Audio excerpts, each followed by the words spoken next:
In this video, I'm going to teach you how to punch air, and it's actually the best way you can improve at boxing. There's a couple of reasons why. First of all being that if you're punching a bag or a pad, then you sort of rely on the weight, the resistance that the bag or pad provides, stopping you from coming off balance. So if I threw a cross at a bag, I know that even if I come off balance and I start leaning forward, then the bag will stop me before I fall over.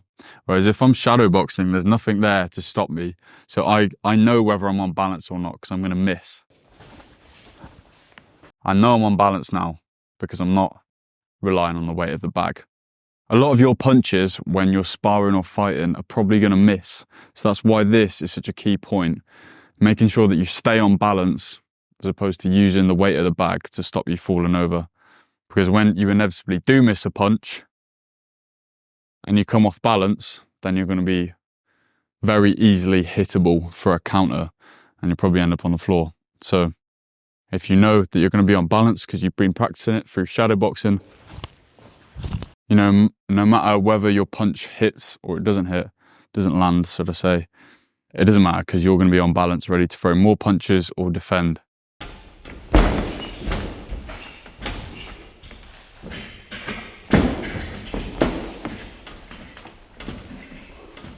The next point is visualization. Now, shadowboxing basically gives you the opportunity to practice anything you want because you can visualize what your opponent's doing, you can visualize who your opponent is, what kind of style they have, and you can adapt your skills and techniques so that you know what to do in the future when that specific type of opponent does come up. Say someone's coming forward a lot, you can visualize being on the back foot, what you'd throw, and you practice this until that eventually does happen, and then you deal with them a lot better than you would have if you weren't practicing shadowboxing all the time.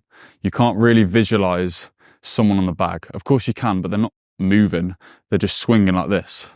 And no one swings around like this, do they? They move in and out, they come forward in different ways with different techniques. And shadowboxing gives you the opportunity to do that, visualize that, and act accordingly. Like I said in the visualization point, you get to decide what you want to work on. And no one knows your weaknesses or cares about your weaknesses more than you do, apart from maybe your coach. But anything that you've been told that you're doing wrong, you need to think about whilst you're shadowboxing, and you need to practice not doing it or doing more of it if you're lacking in something. Another reason why shadowboxing is by far the best form of training for boxing is because you can do it anytime, anywhere, any place. Even if you're in the elevator and you're just breaking the awkward silence with people in there with your ash, ash, ash, you're just asserting dominance. You know, you can do it anywhere. So do it anywhere. I do it all the time. I can't help it. If you guys don't already know, I give away a decade of experience in lessons in my free school community, which is linked in the description below. Right, now let's finally get into the much anticipated part of the video where I actually teach you how to shadowbox. First of all, mainly you want to focus, depending on what level you are, you want to always be focusing on the technique of your punches whilst maintaining a solid stance and weight distribution. For example, I want to slow, like during one of the rounds, we'll give an example of 3 shadowboxing rounds at the end of the video, but for example, one of the rounds, I might just want to slow my punches down and just focus on fully extending each one. So that when I'm speeding up my shadowboxing, I'm a lot more technically proficient and I'm throwing my punches how they're meant to be thrown. And when I do that, I'm going to cause a lot more damage to my opponent. I can break his fucking face in. When you're shadowboxing, mainly focus on throwing the jab. It's the punch that you're going to use the most in boxing, and it's going to allow you to land the other shots such as crosses, hooks, uppercuts once you've earned them. Once you've got into range and you now have the ability to actually land them. So make sure you're practicing the jab the most, as the punch that you're going to use the most in boxing. We made a video about the jab, go check that out. Don't just get in the ring and throw like 30 uppercuts in a row like this. like Ryan Garcia does on his Instagram.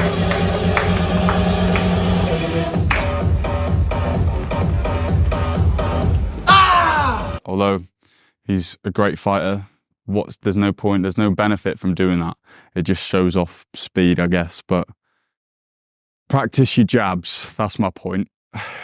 When you're shadowboxing, you should always practice balance, relaxation, and rotation. These are the 3 pillars, or my 3 pillars of boxing. Think about the rotation of your body whenever you're slipping or throwing punches. Think about the relaxation of your arms so that when you do throw punches, they whip out like they're supposed to, and they're nice and relaxed so they come around faster and do a lot more damage. Make sure that you're always in that correct stance position where you've got 60% of the weight on your back foot and 40% of the weight on your front foot. Try and maintain this whilst you're moving around, no matter what sort of footwork techniques you're doing. Just try and maintain that general weight distribution. This will give you much more of a foundation to land those better punches and use those as defenses to your advantage. A great tip for getting better at boxing is videoing your shadow boxing and then watching it later, analysing and breaking down what you're doing wrong for a later improvement. Or you could give it to me to analyse inside our school community completely free. You just upload the video and then you get loads of comments about what you're doing wrong and how you need to improve. It's a no-brainer, but you know, you do what you want. Using a mirror is obviously the straightforward version of video in it.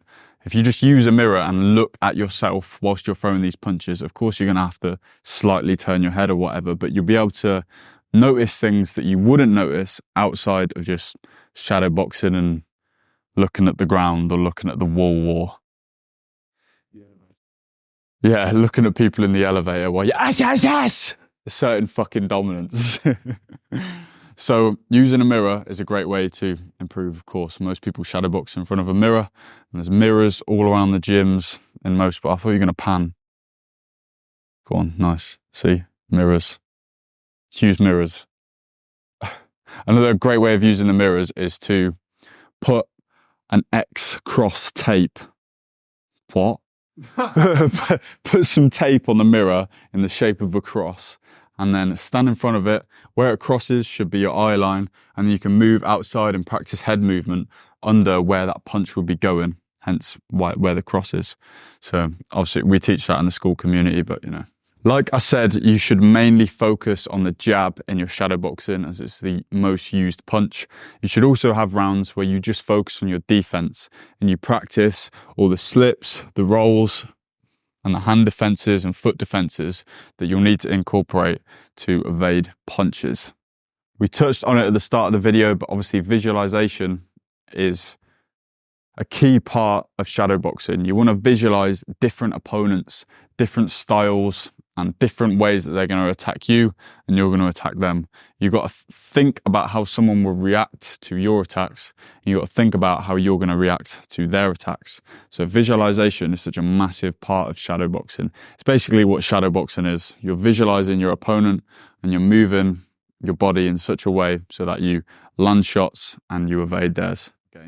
One of the main focal points of shadowboxing should be making sure that all your offenses and defenses, all your punches, your slips, your rolls, your hand defenses flow together in a rhythm and they're smooth.